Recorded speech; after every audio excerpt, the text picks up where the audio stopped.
What's up, guys?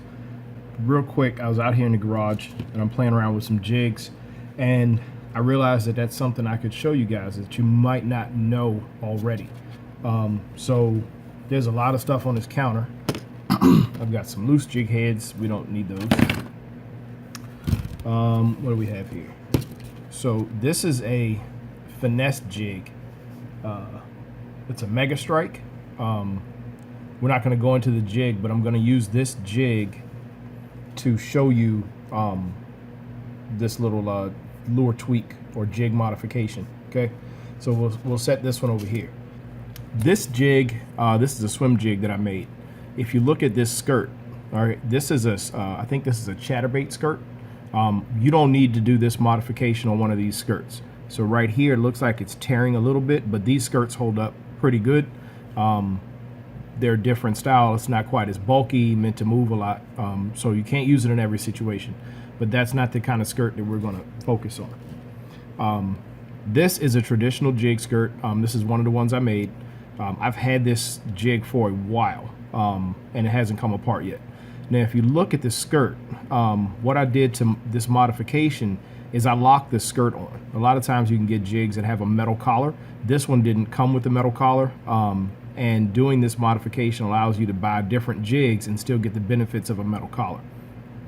Okay, this is another one I did. You can't really tell I did it, but the band on this is actually gone. The band on this gave out, but the lock that I put on here is still there. That's the original skirt. You can see how long I've had this thing. The paint's chipped off, but I've had that for a while. Skirt's still intact, hasn't come off. It'll probably dry rot first before it comes off. So here again, the skirt collar is broken.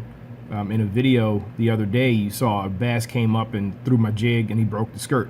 These don't break this way, okay? So what did I do to modify this? On this skirt, this is a finesse jig, so the skirt you can see really easily, but you've got a rubber collar here, like a thick rubber band. So what I'm taking, and you want to use braid for this, but you don't want to use a very light braid. This is 65-pound test braid. This is going on my frogging rod. You don't need a lot of it, but the thicker your braid, the easier it's going to be to work with. So nothing under 20-pound test.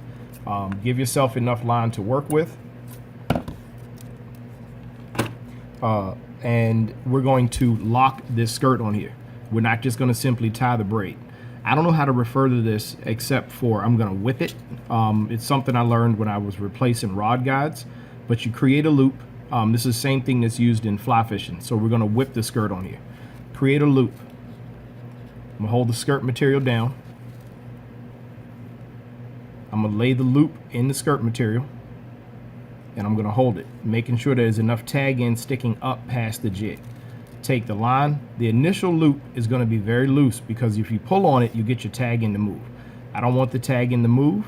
I just want to seat the braid around that rubber collar. All right, give it a little snug. Come around. You know, we're still doing this really loose. I don't have a lot of tension on this because I don't want, you see, as soon as I came around it, even though there's no tension, that tag end moved. So once you get the whip on there, once you get the first wrap on there, you want to cinch. All right, and that'll pull your braid underneath that rubber collar. Come around again. You don't need to do it maybe 2-3 times. I'm gonna do 4 here, but that's pretty much enough, okay? Now, this is what I'm gonna do. Now remember, those second, third, fourth loops are really tight. Here's the whip.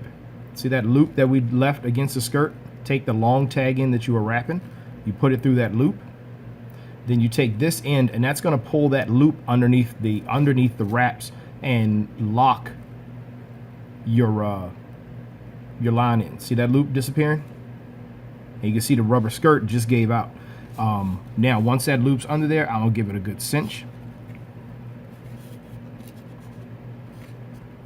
Tie a couple overhand knots to lock the braid.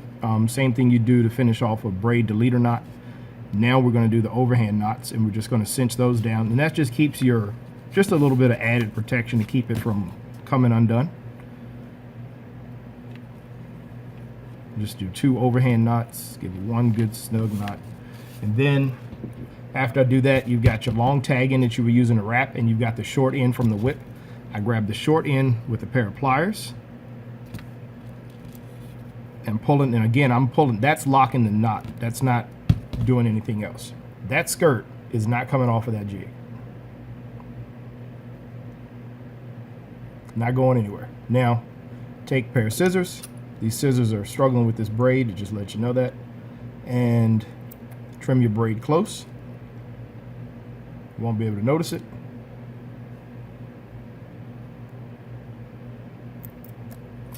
There you go.